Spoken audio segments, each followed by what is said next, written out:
يا مركز النور فيك الإخاء وفيك المحبة فيك النقاء.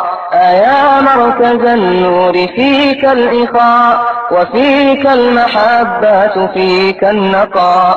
وفيك تجمع شمل الشباب فصرت بحق لهم ملتقى. وفيك أعوذ بالله من الشيطان الرجيم. بسم الله الرحمن الرحيم.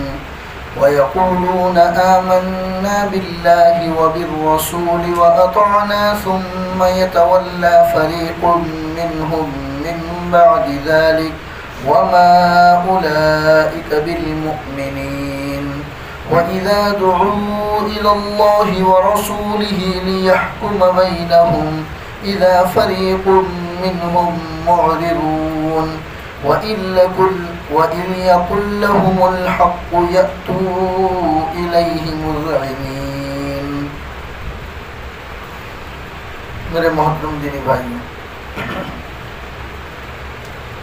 اس سے پہلے کے رکوع میں اللہ نے اپنی کبریائی اور اپنی قدرت اور طاقت کو بیان کیا. ابھی جو آیتیں آپ کے سامنے پڑھی، اس میں اللہ منافقین کا تذکرہ کرتے ہیں. رسول پاک صلی اللہ علیہ وسلم کے زمانے میں مدینہ المنورہ میں ایسے بہت سارے لوگ پائے جاتے تھے کہ جو اللہ کے رسول صلی اللہ علیہ وسلم کے پاس آ کے کہتے تھے کہ ہم مسلمان ہیں، ہم آپ کے ساتھ ہیں. حالانکہ وہ اندرونی اعتبار سے مسلمان نہیں ہوتے تھے، وہ اندر سے یہودی ہوتے تھے اور جا کر اپنی قوم کو مسلمانوں کی باتیں پہنچاتے تھے. تو انہی لوگوں کا اللہ نے یہاں پر تذکرہ کیا ہے. وَيَقُولُونَ آمَنَّا بِاللَّهِ وَبِالرَّسُولِ وَأَطَعْنَا. آپ کے سامنے آ کے کہتے ہیں کہ ہم اللہ پر ایمان لائے، ہم رسول پر ایمان لائے. وَأَطَعْنَا، اور ہم نے آپ کی باتوں کی پیروی کی. ثُمَّ يَتَوَلَّى فَرِيقٌ مِّنْهُم مِّن بَعْدِ ذَلِكَ، پھر ان میں سے ایک جماعت اس کے بعد اپنی زبان سے پھر جاتی ہے. یاد رکھو وَمَا أُولَٰئِكَ بِالْمُؤْمِنِينَ، یہ لوگ ایمان والے نہیں. اللہ نے اپنے نبی کو بتا دیا. نبی پاک صلی اللہ علیہ وسلم تو جانتے ہی تھے، اللہ نے وحی کے ذریعے سب بتا دیا تھا کہ آپ کی مجلس میں بیٹھنے والے کون کون لوگ سچے ایمان والے ہیں اور کون ایمان رچانے کا ڈھونگ کرتے ہیں.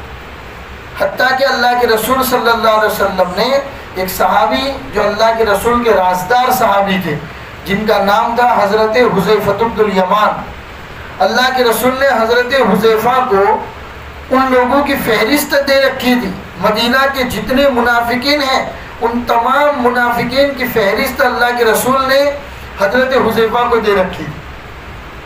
اور صحابہ کتنی مرتبہ دیکھتے تھے، اگر کسی کا جنازہ ہوتا تو صحابہ دیکھتے تھے کہ اس کی میت میں، اس کی جنازے میں حضرت حذیفہ ہے کہ نہیں. اگر حضرت حذیفہ ہوتے تو لوگ سمجھ جاتے کہ بھئی یہ سچا ایمان والا ہے، اور اگر حضرت حذیفہ نہیں ہوتے تھے تو صحابہ اندازہ لگا دیتے تھے کہ یہ منافق آدمی ہے. تو اللہ نے انہی لوگوں کا تذکرہ کیا ہے کہ اے محمد، آپ کے سامنے آ کے کہتے ہیں کہ ہم ایمان لائے اللہ اور اس کے رسول پر، اور پھر بعد میں اپنی زبان سے پھر جاتے ہیں، یہ ایمان والے نہیں. وَإِذَا دُعُوا إِلَى اللَّهِ وَرَسُولِهِ، جب اللہ اور اس کا رسول ان کو کسی بات میں فیصلہ کرنے کے لیے اپنے پاس بلاتا ہے، اِذَا فَرِيقٌ مِّنْهُمْ مُعْرِضُونَ، تو ان میں سے ایک جماعت اس سے اعراض کرتی. وَإِن يَكُن لَّهُمُ الْحَقُّ يَأْتُوا إِلَيْهِ مُذْعِنِينَ، اور اگر فیصلہ یا بات ان کے اپنے حق میں ہوتی ہے تو اللہ کے رسول کے پاس دوڑے چلے آتے ہیں. یعنی ان کا ڈوگلاپن اللہ تبارک و تعالیٰ بیان کرتے کہ جب بھی اگر کوئی بات ایسی ہوتی، کوئی فیصلہ ایسا ہوتا کہ جو ان کو پہلے سے معلوم ہوتا کہ یہ ہمارے حق میں ہی ہے اور ہم لوگ حق پر ہیں، تو دوڑے اللہ کے رسول کے پاس آ جاتے اور کہتے یا رسول اللہ دیکھو ہم اپنے آپس کا فیصلہ کرانے آپ کے پاس آئے. اور اگر کسی معاملے میں ان کو پتہ ہوتا، کیونکہ چور کو آدمی کو پتہ ہوتا ہے کہ میں چور ہوں، چاہے وہ دنیا کے سامنے کتنی صفائی کرے لیکن اس کا دل تو اندر سے اس کو کہتا ہے کہ تو چور ہے.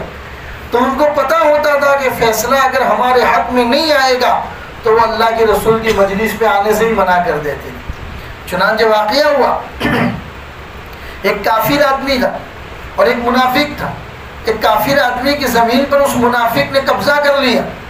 اس کافر نے کہا، حالانکہ وہ اللہ پر ایمان نہیں رکھتا تھا، رسول اللہ پر ایمان نہیں رکھتا تھا، پھر بھی اس نے کہا کہ ایک کام کرو، ہم اپنی بات کا فیصلہ کرانے کے لیے محمد رسول اللہ کے پاس چلے جاتے. آئیے چلیے محمد، حالانکہ میں تو محمد کو نبی مانتا نہیں، پھر بھی میں کہتا ہوں کہ چلو محمد کے پاس جاتے ہیں، محمد جو بھی فیصلہ کریں گے ہمیں منظور ہوگا. وہ منافق جو بظاہر مسلمان نظر آتا تھا، اس نے کہا کہ نہیں نہیں ان کے پاس جانے کی ضرورت نہیں ہے، کوئی اتنی بڑی بات نہیں ہے کہ ان کے پاس جایا جائے.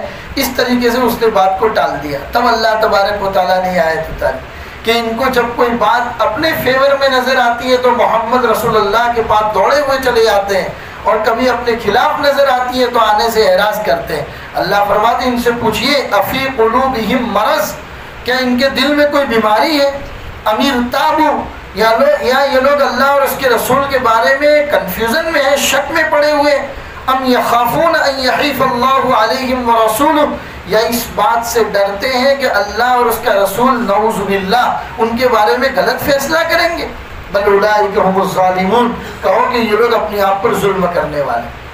اللہ نے اپنے نبی کو بتا دیا اگر یہ تینوں باتوں میں سے کوئی بات ان میں پائی جاتی ہے، یا تو وہ دل کے اندر بیمار ہیں، ایمان اپنے اندر لیے ہوئے نہیں ہے، کفر کی بیماری اپنے اندر لیے ہوئے ہیں، یا پھر یہ لوگ شک میں پڑے ہوئے اللہ اور اس کے رسول کے بارے میں، یا پھر ان کے دل میں یہ بات ہے کہ اللہ اور اس کے رسول کے پاس جائیں گے تو نعوذ باللہ ہمارے بارے میں غلط فیصلہ ہوگا.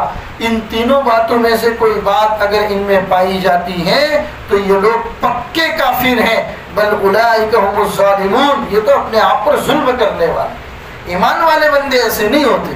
ایمان والے بندوں کی آگے صفت بیان کی، انما کان قول المؤمنین، مومنین کی بات تو یہ ہوتی ہے اذا دعوا الی اللہ ورسولہ، جب ان کو اللہ اور اس کے رسول کی طرف بلایا جاتا ہے، لیحکم بینہم، تاکہ نبی ان کے بیچ میں فیصلہ کرے، ان یقولوا سمعنا واطعنا، تو فوراً کہتے ہیں کہ ہاں ہم نے سن لیا، ہم نے پیروی کر لی، ہم نے اطاعت کر لی. واولئک هم المفلحون، یہی لوگ تو کامیاب ہونے والے.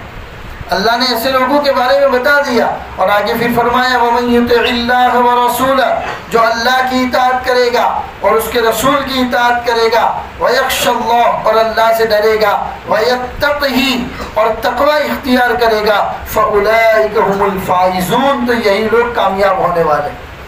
سیدنا حضرت عمر فاروق رضی اللہ تعالیٰ عنہ فرماتے ہیں کہ ایک مرتبہ مدینہ المنورہ میں مسجد نبوی میں ہم لوگ بیٹھے ہوئے تھے، ایک آدمی باہر سے آیا، وہ مہمان لگ رہا تھا. اس نے جب قرآن کریم کی یہ آیت سنی وَمَن يُطِعِ اللَّهَ وَرَسُولَهُ وَيَتَّقِ فَأُولَئِكَ هُمُ الْفَائِزُونَ، جب یہ آیت سنی تو وہ کہنے لگا کہ میں توریت کو جاننے والا ہوں، میں انجیل کو جاننے والا ہوں، لیکن یہ آیت ایسی ہے کہ جس آیت نے تمام چیزوں کو اپنے اندر سمو لیا ہے. تو حضرت عمر نے پوچھا کہ بھئی کیسے؟ تو اس نے کہا کہ دیکھو وَمَن يُطِعِ اللَّهَ وَرَسُولَهُ، جو اللہ کی اطاعت کرے گا اس میں فرائض آ گئے، وَرَسُولَهُ، جو رسول کی اطاعت کرے گا اس میں سنت، نوافل، تمام چیزیں جو اللہ کے رسول نے بیان کی ہے وہ آ گئی. وَيَخْشَ اللَّهُ، جو اللہ سے ڈرے گا، یعنی کہ اپنے پاسٹ کو لے کر، اپنے ماضی کو لے کر اگر اللہ سے ڈرتا ہے. وَيَتَّقِهِ، وَيَتَّقِهِ کا مطلب یہ ہے کہ جو اس کا فیوچر، اس کا مستقبل جو ہے اللہ کے بتائے ہوئے راستے کے مطابق ہیں، وَأُولَئِكَ هُمُ الْفَائِزُونَ، تو یہ کامیاب ہونے والا آدمی. تو فرمایا حضرت عمر رضی اللہ تعالیٰ عنہ نے، اللہ کے رسول نے فرمایا تھا کہ اللہ نے مجھے جوامع الکلم عطا فرمایا، مطلب ایسے چھوٹے چھوٹے جملے کے جو اپنے اندر سمندر لیے ہوئے. تو یہ چار باتیں خالی بیان کی، لیکن چار باتوں میں زندگی کا خلاصہ بیان کر دیا. اللہ تبارک و تعالی ہمیں اپنا در اور اپنا تقوی نصیب فرمائے جو اس آیت میں بیان کیا گیا ہے. پھر آگے اللہ فرماتے انہی منافقین کے بارے میں، وَأَقْسَمُوا بِاللَّهِ جَهْدَ أَيْمَانِهِمْ لَئِنْ أَمَرْتَهُمْ لَيَخْرُجُنَّ قُلْ لَا تُقْسِمُوا طَاعَةٌ مَّعْرُوفَةٌ إِنَّ اللَّهَ خَبِيرٌ بِمَا تَعْمَلُونَ. اے محمد، یہ لوگ جب آپ کے سامنے آتے ہیں تو زور زور سے قسمیں کھاتے ہیں. جب بھی کبھی جہاد میں نکلنے کی بات آتی ہے، اللہ کے راستے میں نکلنے کی بات آتی ہے تو زور زور سے قسمیں کھاتے ہیں اور کہتے ہیں کہ لَئِنْ أَمَرْتَهُمْ لَيَخْرُجُنَّ، اتنی زور سے قسمیں کھاتے ہیں ایسا لگتا ہے کہ اگر آپ ان کو ابھی حکم دیں گے تو یہ سب اپنے گھر کا تمام ساز و سامان چھوڑ کے اللہ کے راستے میں نکل جائیں گے. اللہ فرماتے محمد انہیں کہو لا تقسمو، زیادہ قسمیں مت کھاؤ، طاعتم معروفہ، تم کتنے ماننے والے ہو یہ اللہ کو سب پتا ہے، ان اللہ خبیر بما تعملون، اللہ تمہارے اعمال کو باخبر ہے، تمہارے اعمال کو جاننے والا ہے۔ زیادہ قسمیں سب سے زیادہ جھوٹا آدمی ہی کھاتا ہے۔ قسم کھانے کی ضرورت سب سے زیادہ بات بات میں اسی آدمی کو پڑتی ہے جس آدمی کو اپنی بات لوگوں کو منوانا ہوتا ہے، جھوٹ کے ارادے پر منوانا ہوتا ہے، وہ آدمی زیادہ قسمیں کھاتا ہے۔ اس لیے اللہ نے اپنے نبی کو کہا ان سے کہو زیادہ قسمیں کھانے کی ضرورت نہیں ہے، اور ایک مرتبہ تھوڑا کئی مرتبہ دھوکہ دے چکے۔ جب اسلام کی پہلی جنگ بدر کے موقع پر سب سے زیادہ مورل سپورٹ کی ضرورت تھی صحابہ کو، محمد رسول اللہ کو سب سے زیادہ سپورٹ کی ضرورت تھی۔ اس وقت یہی منافقین اللہ کے رسول سے کہنے لگے بالکل ہم تیار ہیں آپ کے ساتھ، آنے دیجیے مشرکین کے لشکر کو، ہم ان سے مقابلہ کریں گے، یہ کریں گے وہ کریں گے۔ اور جب اسلامی لشکر مدینہ المنورہ میں تیار ہو کے بدر کے میدان کی طرف جانے کے لیے نکلا تو اس میں سے ہر آدمی بہانہ بنانا شروع کر دیا۔ ایک آدمی آ کر کہتا ہے یا رسول اللہ میرے گھر میں بوڑھے ماں باپ ہیں، میں ان کو اکیلا چھوڑ کے آیا ہوں، کچھ انتظام کر کے نہیں آیا۔ تو اللہ کے رسول نے فرمایا کہ جاؤ اپنے بوڑھے ماں باپ کا انتظام کرو۔ ایک آدمی آ کر کہنے لگا یا رسول اللہ میرے گھر میں چھوٹے چھوٹے بچے، ان کی پرورش کرنے والا کوئی نہیں ہے، میرا رہنا ضروری ہے، اگر آپ اجازت دیں تو میں چلا جاؤں۔ سب کو پتا تھا محمد رسول اللہ رحمت للعالمین تھے، آپ تو محبت کے مجسمے تھے، سب کو پتا تھا۔ تو بہانہ بنا کر، حالانکہ اللہ کے رسول سب جانتے تھے کہ لوگ بہانہ بنا رہے، پھر بھی بہانہ بنا کر یہ لوگ جا رہے تھے۔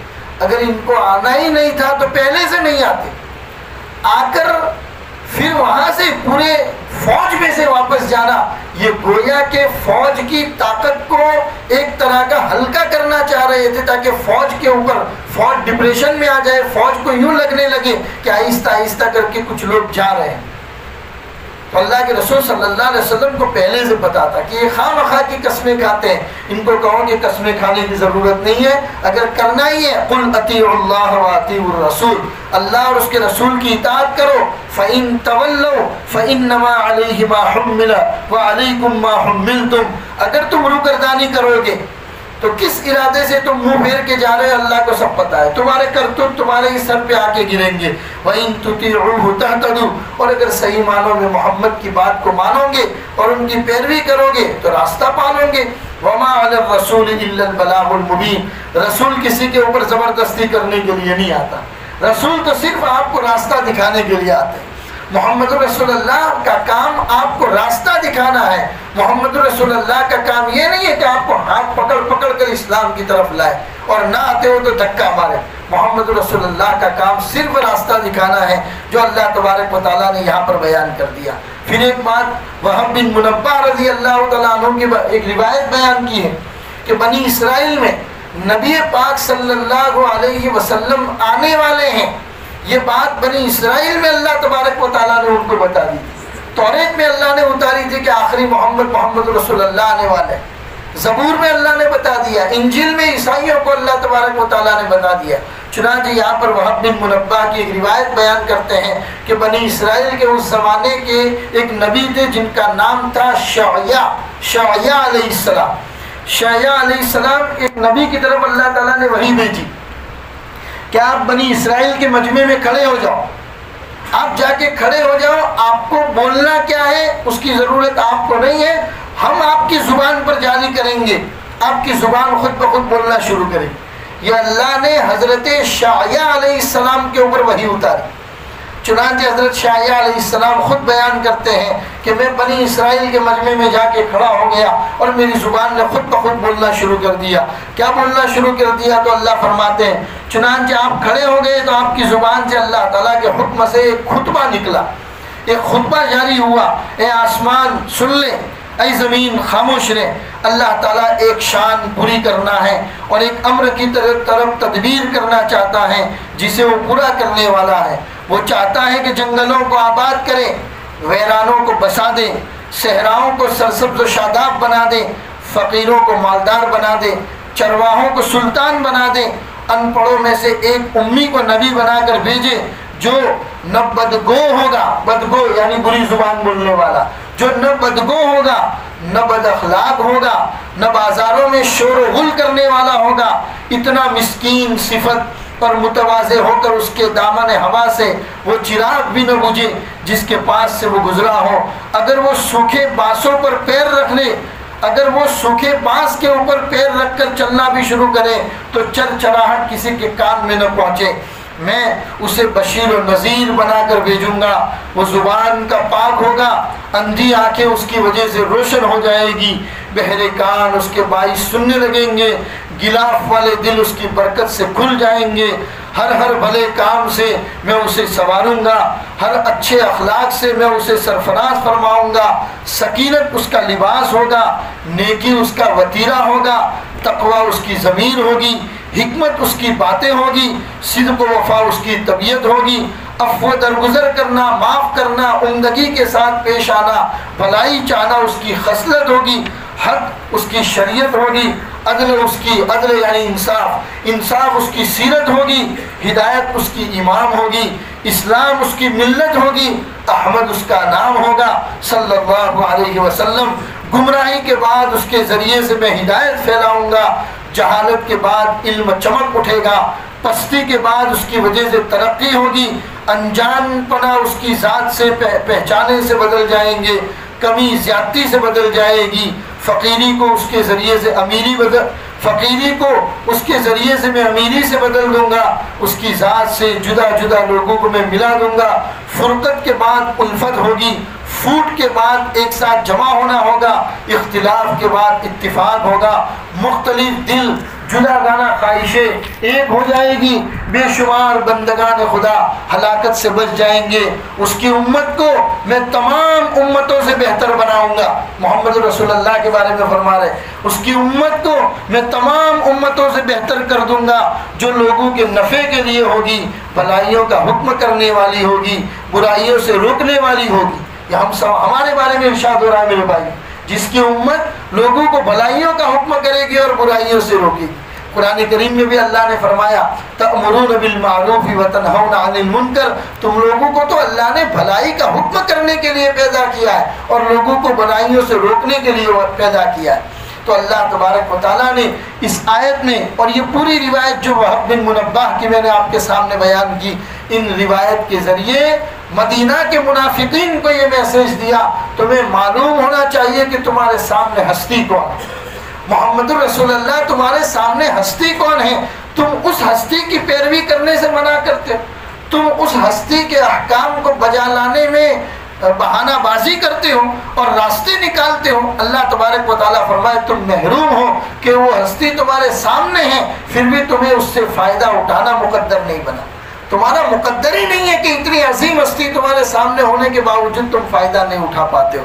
پھر آگے اللہ تبارک و تعالیٰ نے دنیا والوں کو نصیحت کرتے ہوئے فرمایا وعد اللہ الذین آمنوا منکم وعملوا الصالحات، اللہ نے ایمان والوں کے ساتھ وعدہ کیا ہے کہ اگر تم صحیح معنوں میں ایمان والے بن گئے، وعملوا الصالحات، اور نیک اعمال کر دی۔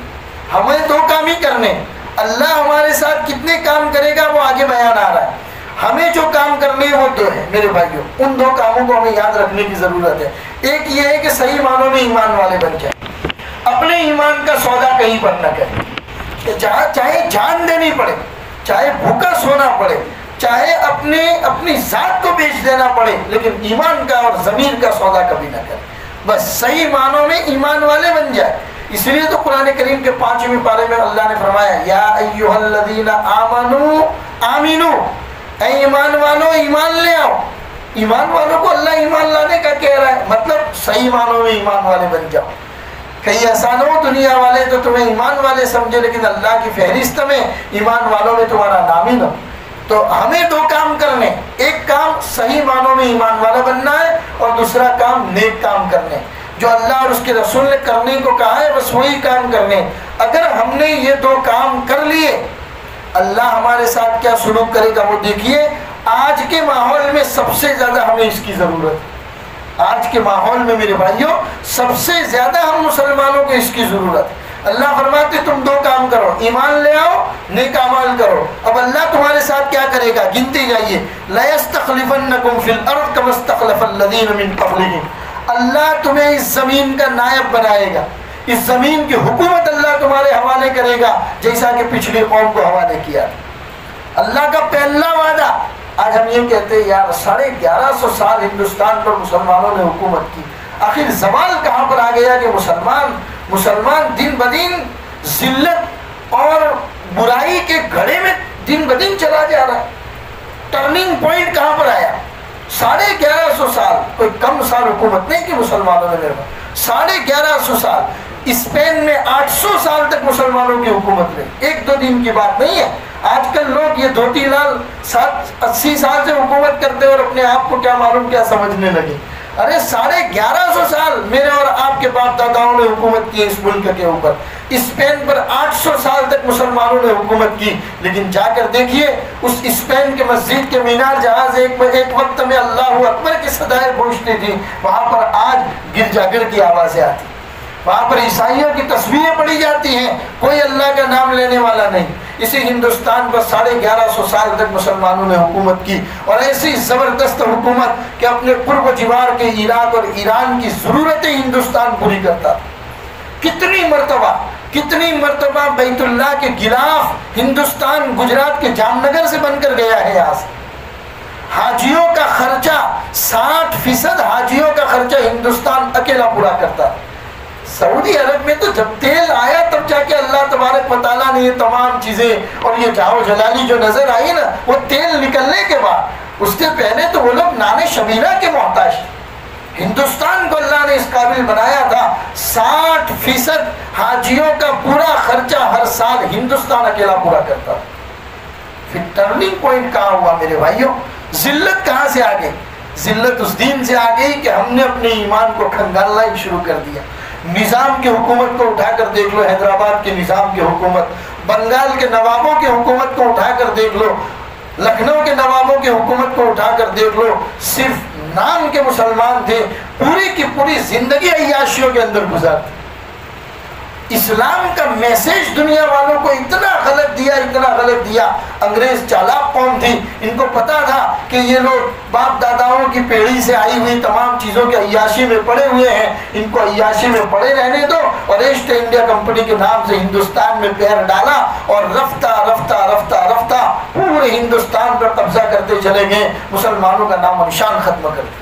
جس مغلیہ سلطنت نے ہندوستان کے اندر آزادی کی اینٹ سے اینٹ بجائی تھی، اس کا آخری بادشاہ شاہ بہادر ظفر، جس کو انگریز نے قید کر کے رنگون میں لے گئے، اور رنگون میں اتنی بے بسی کی حالت میں اس کی موت آئی کہ ایک مرتبہ ایسا بھی ہوا، صبح ناشتے کے اندر جب ناشتہ پیش کیا گیا، بڑا تھال اس کے سامنے لایا گیا، تو پتا چلا کہ اسی کے بچوں کے سر کو کاٹ کر انگریز نے ناشتے میں پیش کیا۔ بہادر شاہ ظفر جو ہندوستان کا مغلیہ سلطنت کا آخری بادشاہ تھا۔ یہ زوال کیوں آیا میرے بھائیوں؟ زوال اس لیے آیا کہ مسلمان اس زمانے کا مسلمان ایمان والا نہ رہا، اس نے اپنے ایمان کا سودا کر دیا، انگریز کو بیچا، کفار کو بیچا، مراٹھے کو بیچا، الگ جگہ پر اپنے ایمانوں کا سودا کر دیا، اور نیکی تو دور کی بات، نیکی کے کام کے تذکرے ان کے گھروں میں ہونا بند ہو گئے۔ سوال آنا ہی تھا۔ اللہ تبارک و تعالیٰ کا فرمان ہے وَإِن تَتَوَلَّوْا يَسْتَبْدِلْ قَوْمًا غَيْرَكُمْ ثُمَّ لَا يَكُونُوا أَمْثَالَكُمْ۔ 26ویں پارے کی آیت ہے وَإِن تَتَوَلَّوْا، اگر تم روگردانی کرو گے، تَتَوَلَّوْا يَسْتَبْدِلْ قَوْمًا غَيْرَكُمْ، اللہ تمہارے علاوہ دوسری قوم کو لے آئے گا، لَا يَكُونُوا أَمْثَالَكُمْ، جو تمہاری طرح نہیں ہوگی، تم سے اچھی ہوگی اور اچھی حکومت کر کے جائے گی۔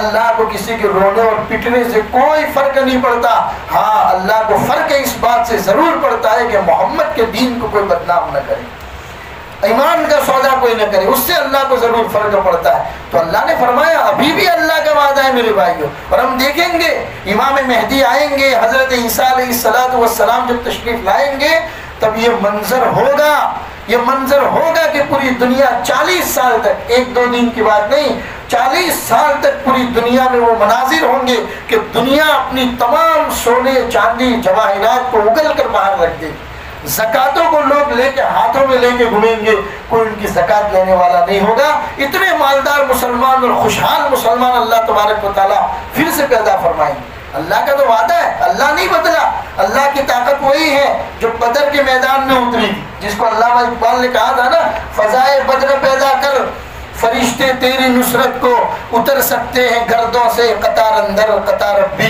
یعنی آج بھی وہ فرشتے اتر سکتے ہیں، تو اپنی صف میں بدر کا ماحول تو پیدا کر، بدر کا ماحول تو اپنی صف میں پیدا کر۔ تو اپنے والوں سے جب لڑنے پہ آتا ہے تو بہت کچھ لڑ لیتا ہے، غیروں سے تو مار کھا کے آ جاتا ہے۔ فضائے بدر پیدا کر، اپنی صفوں میں تو بدر کا ماحول پیدا کر، اتر سکتے ہیں گردوں سے قطار اندر قطار بھی، آج بھی وہ فرشتے جو بدر میں اترے تھے آج بھی اتر سکتے۔